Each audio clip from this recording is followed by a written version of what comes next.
जय श्री राम दोस्तों, आप देख रहे हैं YouTube चैनल ज्ञान स्टार प्लस। तो दोस्तों, आप सभी का हार्दिक स्वागत और अभिनंदन। दोस्तों, आज हमने आपके लिए कमेंट चुना है श्रीमान पप्पू राम पंवार जी का, और ये लिखते हैं कि इसे भी सुलझाना है। लाइन में लिखा है पहली में, चार कोणारी बावड़ी भरी हवोला खाए, हाथी घोड़ा डूब गए पनघट खाली जाए। दोस्तों, बहुत सुंदर पहेली पूछी है। ये पहेली आध्यात्मिक है। तो जब तक हम इनके प्रश्न का उत्तर खोजते हैं, तब तक आप सभी से मेरा निवेदन है कि जिन भाइयों ने अभी तक हमारे चैनल को सब्सक्राइब नहीं किया है, तो वे भाई सब्सक्राइब कर दें। लेकिन दोस्तों, हमारे एक सब्सक्राइबर ने कहा है हमसे कि ऐसा है, जिस तरह से गीता में कहा गया है कि कर्म कर फल की इच्छा मत कर, ये उन्होंने हमें शिक्षा दी है। इसी तरह से सब्सक्राइब करने की इच्छा मत करो। ठीक है दोस्तों, हम सब्सक्राइब करने के लिए आपसे नहीं बोलेंगे, ये आपकी मर्जी होगी, आप सब्सक्राइब करें ना करें। परंतु दोस्तों, पहेली का उत्तर आप अवश्य सुन लें, वीडियो लास्ट तक देखें। आते हैं हम अपने मूल प्रसंग पर। जिस तरह से हमने इस पहेली को सुलझाया है कि पहली लाइन में लिखा है कि चार कोणारी बावड़ी। पहले शाब्दिक अर्थ करते हैं। चार कोणारी बावड़ी भरी हवोला खाए। दोस्तों, कोई बावड़ी है और उसके चार कॉर्नर हैं, कोने हैं। भरी हवोला खाए, दोस्तों हमारी भाषा में कहते हैं भरी झकोड़ा खाए, मतलब भरी हुई है, वह फुल भरी हुई है। हाथी घोड़ा डूब गए, जिसमें हाथी घोड़ा डूब गए थे, लेकिन पनघट खाली जाए। लेकिन जो पनहारी है वह रीति चली जाती है, उसमें कुछ नहीं मिलता है, खाली चला जाता है जो भी वह भरने को जल आती है। तो दोस्तों, हमारा ये शरीर चार तरह से बना हुआ है। इस शरीर में हम यदि 5 तत्वों को ना लगाएं और इस तरह से लगाएं, ये गीता में भी कहा गया है कि शरीर, मन, बुद्धि और इंद्रियां, ये 4 चीज हैं। तो ये चारों वस्तु इस शरीर रूपी बावड़ी के 4 कोने हो गए। शरीर, मन, बुद्धि और इंद्रियां। दोस्तों, बुद्धि को हम ज्ञान कह सकते हैं। तो हर एक इंसान की जो बुद्धि है वो प्रत्येक के पास में दी गई है, और ये ज्ञान से परिपूर्ण है, फुल भरी हुई है, अर्थात भरी झकोड़ा खा रही है, भरी हवोला खा रही है। हर एक इंसान में इतनी बुद्धि होती है, हर एक जीव में होती है। लेकिन आगे क्या लिखा है, हाथी घोड़ा डूब गए। दोस्तों, जब हम मंथन करते हैं तो ज्ञान की कोई था नहीं है, बुद्धि की कोई था नहीं है।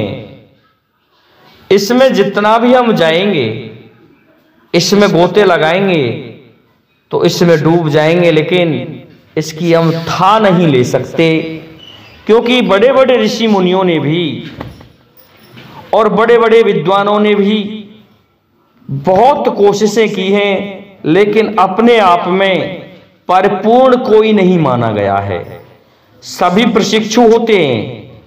हालांकि ऐसा बताया गया है कि सभी पन्ने उस व्यक्ति के दिमाग में होते हैं, उसको सीखने के लिए कुछ नहीं होता, लेकिन कोई ऐसा गुरु हो जो उन पन्नों को खोल देता है। जैसे हम किसी पुस्तक को पढ़ते हैं, पन्ने खोलते हैं, उसी तरह से यदि कोई अच्छा गुरु मिल जाए तो वह उन पन्नों को खोल दे और तो हम उस राह पर चल पड़ते हैं।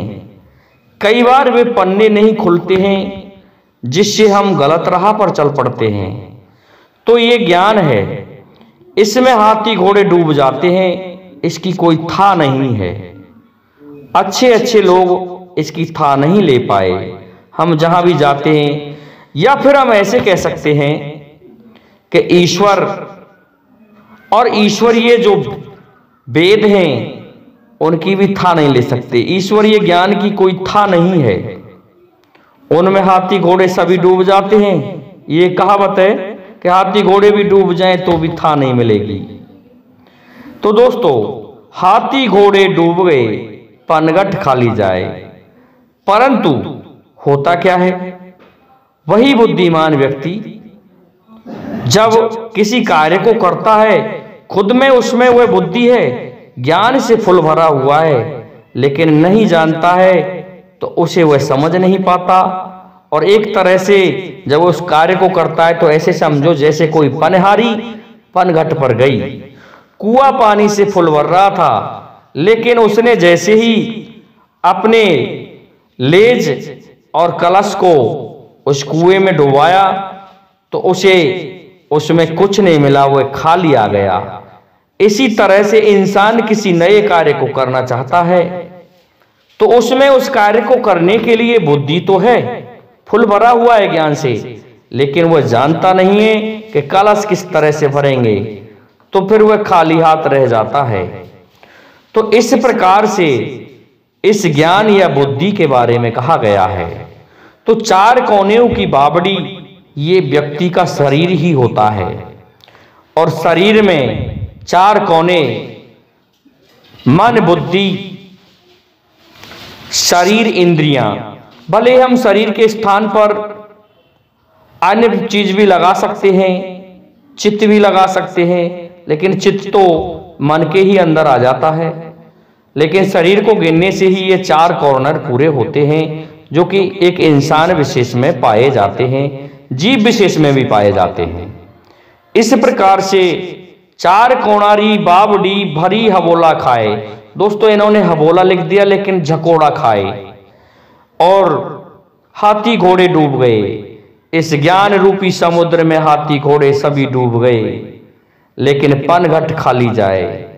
लेकिन फिर भी जो घड़ा डुबोने वाली स्त्री है वह खाली जा रही है। खाली कैसे जा रही है कि उसे वह ज्ञान तो था, लेकिन उस कार्य को वह नहीं कर पाया।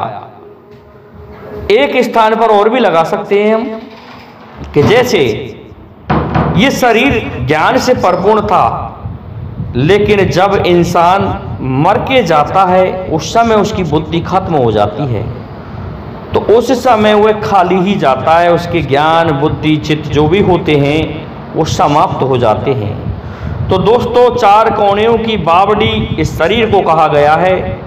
तो मैं समझता हूँ श्रीमान पप्पू राम जी, इस पहेली पर मैंने थोड़ा सा ये प्रकाश डाला है, आप इससे ही संतुष्ट हो जाएंगे।